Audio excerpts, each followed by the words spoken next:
बिस्मिल्लाहिर्रहमानिर्रहीम अस्सलाम वालेकुम फ्रेंड्स। आज की इस वीडियो में हम सऊदी अरबिया के फैमिली वीज़ा स्टंपिंग के हवाले से वीएफएस सेंटर में डॉक्यूमेंटेशन को लेकर के पेपर को लेकर के कुछ नई अपडेट सामने आई है। लोगों ने अपना फीडबैक दिया है, लाइव फीडबैक। कुछ लोगों ने अपना सबमिशन कराया फैमिली वीज़ा का, तो उनसे जो एक्स्ट्रा डॉक्यूमेंट की डिमांड की गई, उन्होंने हमको अपना फीडबैक दिया कि ऐसा-ऐसा हमको प्रॉब्लम अभी आ रहा है वीएफएस सेंटर में जब हम सबमिशन कराने जा रहे हैं। और कुछ लोगों के साथ ऐसा हुआ था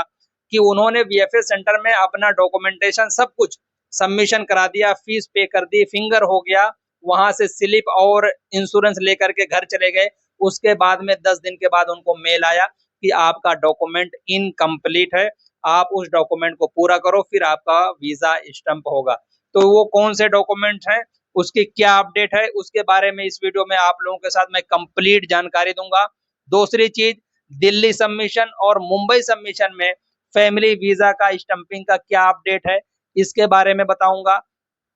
family visa 90 days single entry, multiple entry, 1 साल वाला मुफा की वेबसाइट पर क्या अभी सिचुएशन है, इंडिया में स्टंपिंग का क्या सिचुएशन है, इसके बारे में भी बात करूंगा। और सबसे मेन और इम्पोर्टेंट चीज, लोगों के क्वेश्चन बार बार हमें व्हाट्सएप पे आते हैं कि सिंगल नेम है ओनली,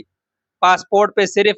सलमा लिखा हुआ है या पासपोर्ट पे सिर्फ अरमान खान एक ही लाइन में लिखा हुआ है। जो पासपोर्ट के ऊपर वाले ऑप्शन में जो सर नेम का ऑप्शन होता है वो खाली है। तो ऐसे कंडीशन में हम अपने फैमिली के लिए फैमिली वीजा का जब फॉर्म भरें तो किस तरीके से भरें, या जब वीएफएस सेंटर का अपॉइंटमेंट बुक करें तो उसमें किस तरीके से हम फॉर्म को फिलअप करें जिससे कि हमें वीजा स्टंपिंग के लिए कोई प्रॉब्लम ना हो। तो इस प्रॉब्लम के सॉल्यूशन का भी मैं इंशाल्लाह आज के इस वीडियो में जिक्र करूंगा। तो प्लीज आप लोग वीडियो में लास्ट तक बने रहिएगा। लेकिन अगर आप लोग वीडियो पे नए हैं तो प्लीज चैनल को सब्सक्राइब कर लें, ये आप लोगों से रिक्वेस्ट है, और वीडियो को अभी लाइक कर दें और ज्यादा से ज्यादा अपने दोस्तों के साथ शेयर करें। इंडिया में फैमिली वीजा स्टंपिंग को लेकर के वीएफएस सेंटर में जो डॉक्यूमेंटेशन को लेकर के नई अपडेट आई है, जो लोगों के फीडबैक आए हैं वो ये हैं कि हस्बैंड के पासपोर्ट पे वाइफ का नाम नहीं था और वाइफ के पासपोर्ट पे हस्बैंड का नाम बिल्कुल सही लिखा हुआ था। तो लखनऊ वीएफएस में और कोलकाता वीएफएस में अभी हाल फिलहाल की बात है, 1 से 2 दिन की बात, मैंने बहुत सारे लोगों का फैमिली वीजा प्रोसेस करवाया। तो उन लोगों ने जब जा करके वीएफएस में सबमिशन के लिए वहां पे गए तो उन लोगों से बताया गया कि आपके हस्बैंड के पासपोर्ट पर आपका नाम नहीं है,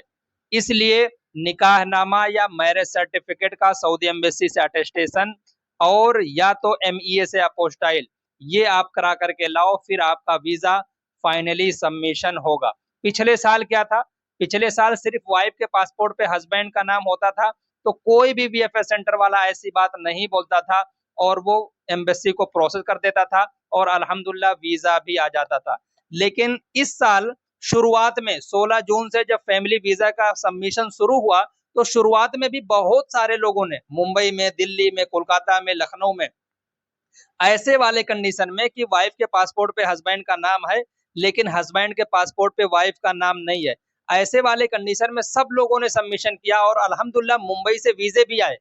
कोई दिक्कत नहीं हुई। लेकिन अभी हाल फिलहाल की बात है लखनऊ की और कोलकाता की, ये 2 जगहों से मेरे कस्टमर का फीडबैक आया कि मेरे वाइफ के पासपोर्ट पे तो मेरा नाम है लेकिन हमारे पासपोर्ट पे वाइफ का नाम नहीं है। ऐसे कंडीशन में वीएफएस सेंटर वाले हमसे निकाहनामा या मैरिज सर्टिफिकेट का सऊदी एम्बेसी से अटेस्टेशन कराने के लिए बोल रहे हैं, उसके बाद बोल रहे हैं कि फिर आपका वीजा हम आपको एम्बेसी को प्रोसेस करेंगे।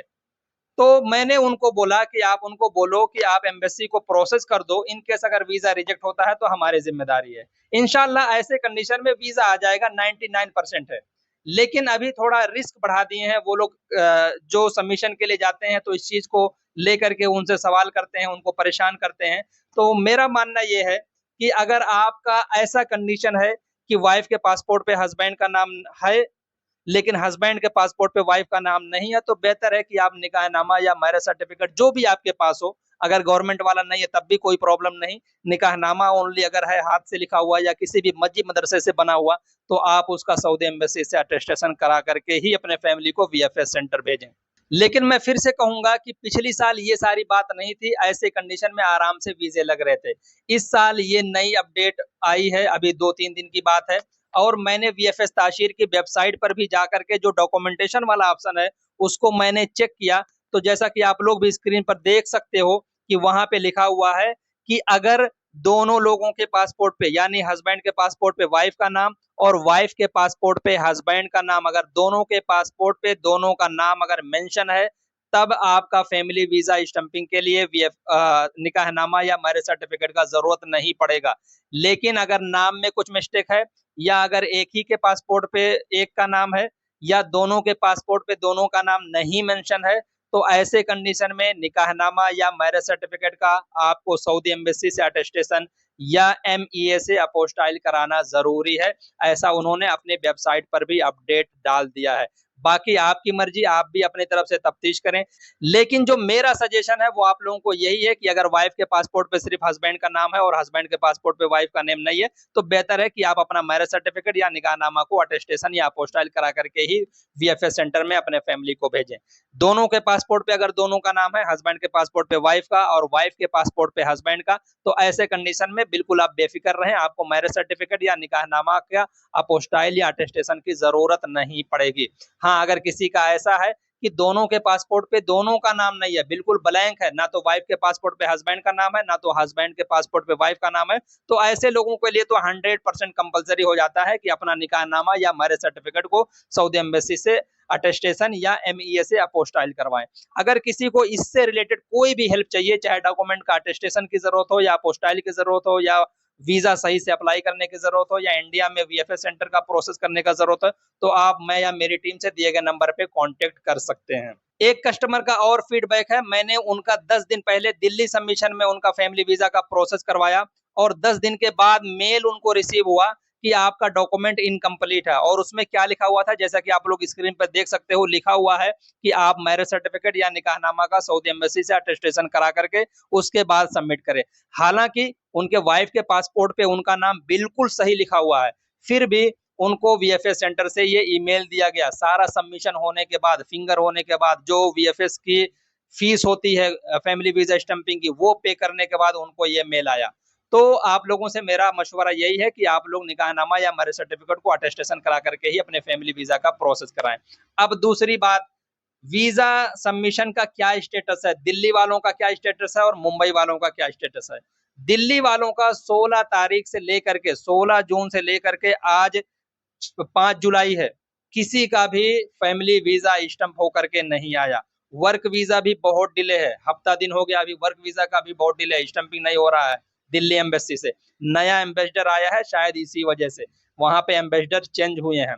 अब रही मुंबई सबमिशन की बात, तो मुंबई सबमिशन में सिंगल एंट्री 90 डेज का वीजा आराम से मिल जा रहा है, हफ्ता 10 दिन के गैप पे। तो अगर आपको अपने फैमिली को फैमिली वीजा पे बुलाना है तो बेहतर है दिल्ली वाले सबमिशन वाले लोग रुक जाएं, अभी 2-4-10 दिन, हो सकता हो कोई नया अपडेट आए, फिर उसके बाद में अपना सबमिशन शुरू करें। या अगर मुंबई सबमिशन से अपना सबमिशन कराना चाहते हैं तो बेस्ट है, आपका मुंबई सबमिशन से फैमिली वीजा लग जाएगा, लेकिन सिंगल एंट्री लगेगा, मल्टीपल एंट्री का ऑप्शन या उम्मीद बहुत कम है। किसी किसी का ऐसा हुआ है कि 90 डेज का मल्टीपल एंट्री मिला हुआ है।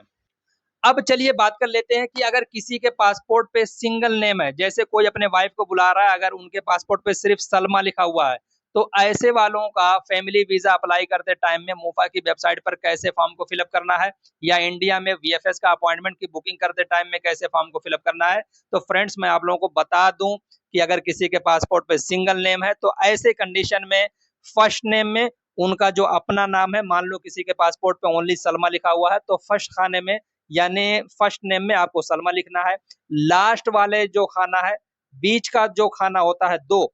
जिसमें फादर नेम और ग्रैंड फादर नेम जो लिखने का ऑप्शन होता है, उसको आपको फिल नहीं करना, ब्लैंक छोड़ दो। जो लास्ट नेम है जो कि मैंडेटरी होता है, उसमें उनके हस्बैंड का या उनके फादर का नाम आप डाल सकते हो। इसी तरीके से जब इंडिया में वीएफएस का अपॉइंटमेंट की बुकिंग का टाइम आए तो सेम वही कंडीशन आपको अप्लाई करनी है। फर्स्ट नेम में उनके पासपोर्ट पे जो उनका खुद का नाम है वो डालना है, और लास्ट नेम में आपने अगर हस्बैंड का नाम डाला है तो वो फिलअप कर दो, फादर का नाम डाला है तो वो फिलअप कर दो। दूसरी कंडीशन क्या होती है सिंगल नेम वालों की, बहुत सारे लोगों के पासपोर्ट पे तो दो नाम है, जैसे सलमा खातून लिखा हुआ है लेकिन वो एक ही लाइन में है, तो ऐसे वाले नेम को भी सिंगल नेम कंसीडर किया जाता है। तो ऐसा भी कंडीशन अगर आपके पासपोर्ट पे है तो फैमिली वीजा अप्लाई करते टाइम में फर्स्ट नेम में सलमा खातून लिखा जाएगा, लास्ट नेम में हस्बैंड का या उनके फादर का नाम लिखा जाएगा। तो इस तरीके से सिंगल नेम वाले अपने प्रॉब्लम का सॉल्यूशन पा सकते हैं और अपने फैमिली के लिए फैमिली वीजा का प्रोसेस करवा सकते हैं। तो ये आज की ये छोटी सी अपडेट थी फैमिली वीजा स्टंपिंग और डॉक्यूमेंटेशन के हवाले से। एक चीज और बता दूं कि अभी मूफा की वेबसाइट पर जो फैमिली वीजा अप्लाई हो रहा है उसमें 365 डेज मल्टीपल एंट्री का ऑप्शन अभी भी ऑफ है, अभी उसमें ऑन नहीं हुआ है, अभी भी ब्लैंक आ रहा है वैलिडिटी। तो आप लोग ज़्यादा व्हाट्सएप पे मैसेज ना करें, इंशाल्लाह जब ये ओपन होगा तो मैं आपको ज़रूर इस एक वीडियो बना करके आप तक शेयर कर दूंगा। तो आज की इस वीडियो में सिर्फ इतना ही, इंशाल्लाह फिर मिलते हैं एक नई वीडियो में नए अपडेट के साथ। तब तक के लिए अपना ख्याल रखें, शुक्रिया, जज़ाकल्लाह खैर।